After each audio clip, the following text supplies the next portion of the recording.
Welcome to Keep What You Earn, a show for entrepreneurs and business owners who want to scale and build enterprise value without making costly mistakes. I'm your host, Shannon. I'm a CFO and CPA who left a career serving Fortune 50 companies in Wall Street to help business owners just like you make life-changing wealth with your business. These episodes are meant to be super tactical and actionable, but please remember, consult your own financial professional before you implement anything you learn in this podcast. Now, if you'd be interested in working with us to do so, check out the show notes for more information about our company, Keep What You Earn Co. All right, let's start the show.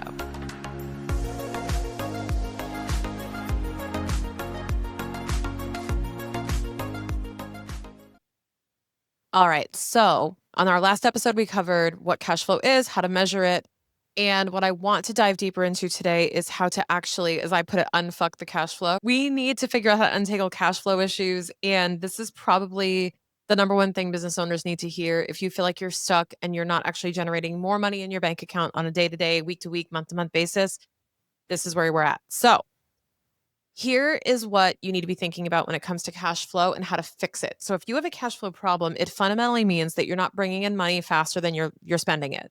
So when you think about your profitability, I want you to look at, in all honesty, your profitability. So we've covered in our profitable scaling playbook, core offer profit and operating profit. And let's just assume for the sake of argument that you are profitable on those levels, because that's where I want you to focus if you're not. Okay, so I want you to go back to those episodes if you're not profitable. Once you are profitable, then we look at cash flow, and assuming you have profit from operations that's generating a net inflow to your business, you're bringing money in. Now, if you have a cash flow issue, it's a couple of things. It's timing and it's blind spots. Okay. So blind spots would be what I talked about in our last episode, which would be mostly around, hey, I think I'm spending money, too much money, taking too much money out of the business for my personal items, for my rent, for my whatever. Like I have personal cash flow needs. I'm extracting money out of the business in the form of draws and distributions, but I'm probably doing too much for what my business can produce. So you're harvesting more than you're planting, and that's okay. Like it's okay. The first thing is acknowledging that and then making adjustments based on, hey, maybe I should work on my personal budget, or hey, maybe I need to be doubling down on multiplying what I'm doing in the business so I can generate the cash necessary. Those different levers can be pulled, okay? But a lot of times what happens is we're just turning a blind eye or have a blind spot in the mirror on the fact that what's eating up our cash is loan payments, lease payments, financing, interest charges, things like that, that we fail to realize are happening because they're not on our P&L because we're not looking at it. So the biggest thing is understanding what are the cash commitments that you have outside of your P&L to your creditors, your lenders, okay? And making sure that you're able to meet those and not taking too much money out in the process where you can't do both things. So the blind spots area being, hey, maybe you're not considering something that isn't an expense on your P&L because it doesn't show up there, by the way. Like when you pay a loan, you're paying for a piece of equipment, let's say, for your practice, and you pay off that loan, you're paying them down. The expenses associated with that are not necessarily hitting your profit and loss. Like the interest is, but when you pay principal, like that's not even anywhere where to be found. Same thing with a vehicle. If you're making vehicle payments, it's nowhere to be found on your P&L unless it's a lease, right? But if it's a loan and you're paying the bank, then this is happening on your balance sheet. Same thing if you're buying inventory. If you're buying retail stock, what's happening is it's going into an inventory account, but it's not going into your costs just yet until you sell it, right? Until you sell it. So now you're spending a bunch of money up front, you're turning it into retail stock inventory or back bar. And then what ends up happening is it's just sitting on your shelf as cash. And you're like, where did all my cash go? And remember that episode of Sex and the City where Carrie says something like, I like my money right where I can see it, hanging in my closet. A lot of people are keeping a lot of their money instead of their bank account hanging on the shelf. And that's really stuck there until you sell it. And we can't claim it as an expense. And it definitely won't show up in your P&L to tell you that that's where the money's going. So just keep that in mind that you only have a few blind spots in your business on where the money's actually going. So the biggest thing you can do is become aware of where the money's going and address it if that's not what you want to have happen. I'm not saying you shouldn't spend money on inventory, but I am saying that you have to be aware of the purpose of all your dollars and where they're going so that you can consciously say, yes, I meant to do that.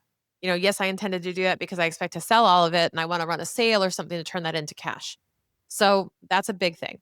Now, the other thing I talked about was timing. And that's what I really want to focus on today is mastering the timing, because you can have great profit and in theory be making great, operating profit and great core offer profit. But because of the timing of when those expenses or those revenues hit, you could get effed over. Hey, it's Shannon, and I wanted to remind you that the love language of podcasters is reviews. If you wouldn't mind taking a couple of seconds just to leave us a review if you're enjoying this show, we would really, really appreciate it. Okay, back to the show. So let me give you an example. Let's say you're running a service business where you run memberships. So I'm going to use the example of a med spa because this one stands true with a lot of clients that we have. So we have a med spa and they offer memberships. Okay. They moved to collecting all membership fees on the first of the month.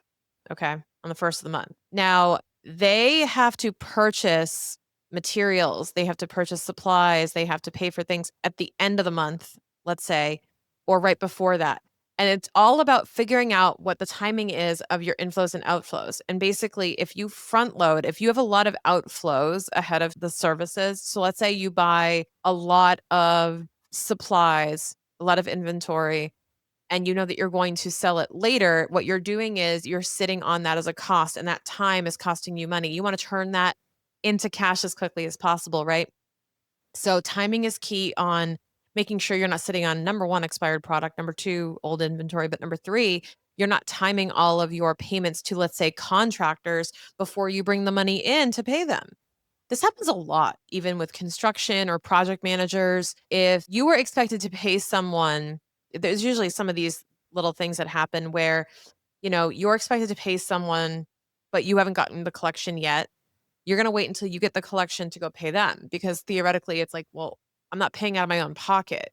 But you're doing this every day as a business owner. You're paying out of your own business's pocket ahead of time for vendors, whether that be, and here's the thing, that includes like you're paying Amex, you guys, you're paying Chase, you're paying all these things, you're paying your credit cards off, you're paying your payroll and doing all of this, but you're not timing your inflows to be able to cover it.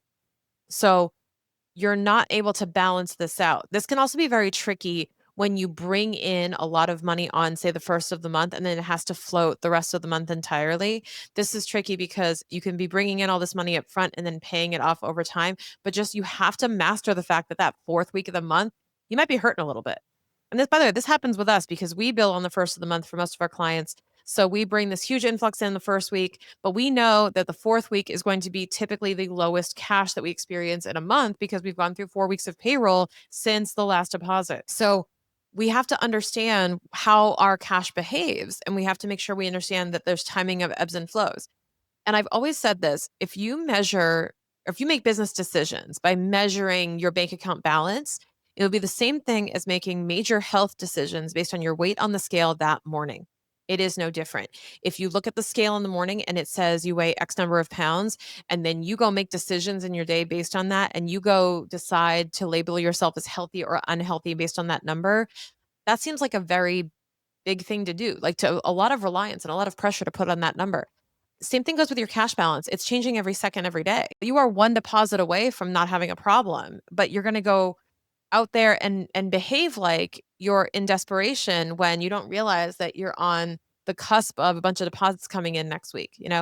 If you don't know the timing of everything, it's going to put you into a bad position and you're also going to be riding a major emotional roller coaster because you're going to be reacting to your business's bank account balance as opposed to going, yep, this is all part of the plan. And by the way, I use a cash flow forecast every single week. I go in every Friday, I run the payroll because we do weekly payroll here. And I run the payroll and I log whatever the bank account balance was at the end of day Eastern on a Friday.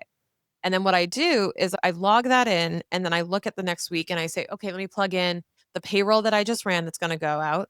Let me plug in any credit card payments that are coming. Let me plug in any client payments that are coming in, any projects we're working on, anything else like that. And I make sure that we are good to go on cash flow. Some weeks it's higher than others based on the inflows and outflows, but it gives me peace of mind and it disassociates the emotion of money from it because it's all part of the plan. I have the plan for the rest of the year already laid out for me and for all of our clients to say, hey, that's all part of the plan. Now, if you want to change the plan, different story. We have a conversation. But that's really what it's about is just getting down to addressing where all the money is coming from and where it is going and when. So timing is key. You really want to just be working on pulling money in faster, as fast as possible, and paying it out slower. It means a couple of things that you really need to be doing as a business owner to master your cash flow. One is you need to be taking upfront deposits. You need to be ensuring that you have the right cash flow coming in to support any costs that you may have. Now, here's an example. I'm going to go back to my med spa.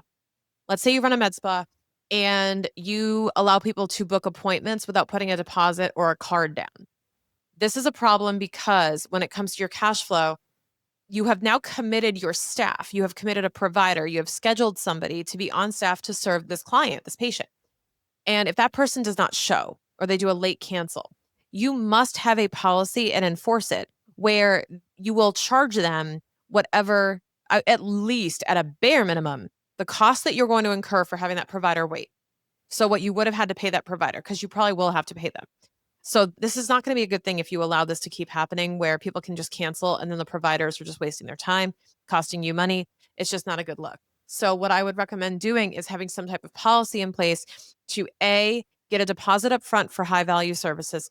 B, you need to have a card on file to run a cancellation or no-show fee that's late notice.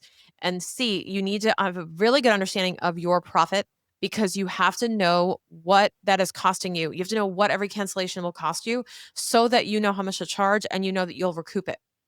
So that's a key example of managing cash flow technically, because you need to make sure that you're recouping those costs and that you're balancing out how you're going to pay that person's time when that revenue that's associated with their time didn't come in.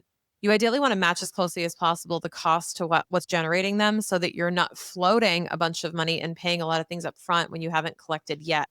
You also want to make sure you're managing how you're paid. So if you can do recurring revenue models, right? If you can do reoccurring revenue and upsells, this is key. We're going to talk about this in the next section, by the way. And we're going to want to really dive into how can you create more sustainability in your cash flow through those recurring revenue models so that you could then rely on the fact that I'm going to be bringing in at least XYZ dollars every single week or every single month, and then I can manage my business's expenses accordingly. That is huge. That is a big peace of mind factor because if you have to keep hustling and selling all the time to generate cash flow, it's exhausting. And we're going to dive deeper into that in the next section. So I'll see you over there where we're going to talk about customer value on the next episode, which is number 4 in our profitable scaling playbook. Can't wait to tell you more about it. So profitability is one thing, but cash flow is what truly keeps your business running smoothly. It's not just about how much you make, it's about how much you can actually use to sustain and grow and maintain that cash in your control. When you book a power session with me, we can take a look at your payment cycles, your transaction timing, and your personal cash needs to make sure you're staying ahead of the curve. Managing cash flow is a constant process, but one of the most important pieces of the puzzle for a successful business. Find out more information about a power session with me to do your cash flow forecast in the show notes.